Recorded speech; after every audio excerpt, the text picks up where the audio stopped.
For anyone and everyone coming across you for the first time, is before your bodybuilding journey began, is who were you becoming? Before bodybuilding, who was I becoming? That's a really good question. Yeah, just to give you a little backstory, I was a college athlete, played at Colorado State on full ride scholarship, played middle linebacker, and I played through high school. That was kind of my identity. I grew up, had an older brother who played football, won a section title, the big ring, and so I followed in those footsteps, and it's what I did, man. I lived, breathed football. I could tell you every player on every roster in any NFL team. I mean, it was like my life, right? Um, was a very good athlete. Played football for probably a total about 10 years. Took the scholarship at Colorado State, and I found out very quickly that college football and football at any high level is more of a business, and it's a lot.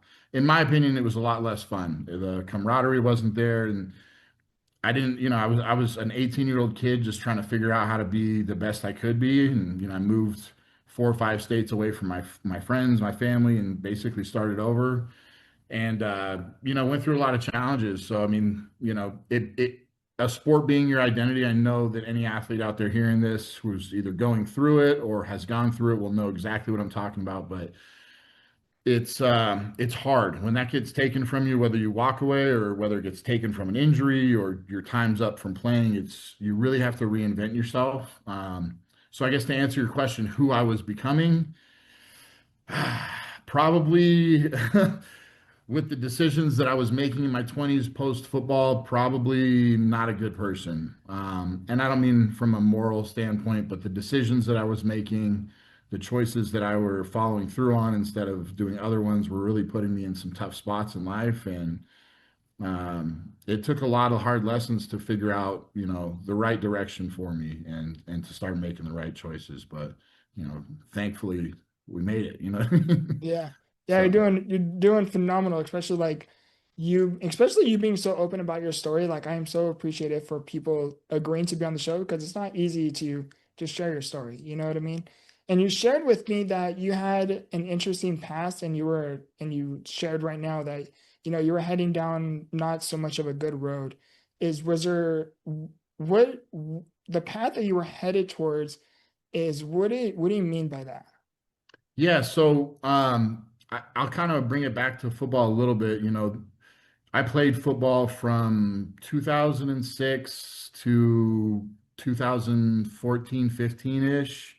Um, Nobody really knew about concussions. It was kind of like, hey, you got your bell rung, sit out a couple of plays, get back out there. So it wasn't until a couple of years later that, CTE and studies and athletes dying and brain studies started happening to figure out. And that's really, honestly, that was kind of a life-changing thing for me.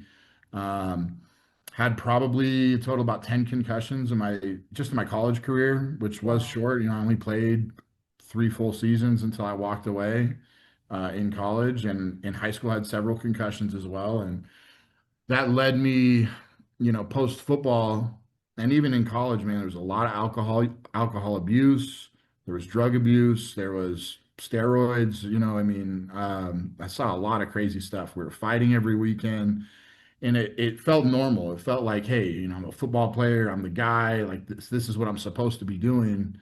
And as the I call it brain trauma progressed, in post football, I found myself absolutely, abusing drugs, alcohol, and I never had an addiction where like, oh, I need to drink or I need to do drugs, but it it was a weird, if I was going out, it was a lot of alcohol.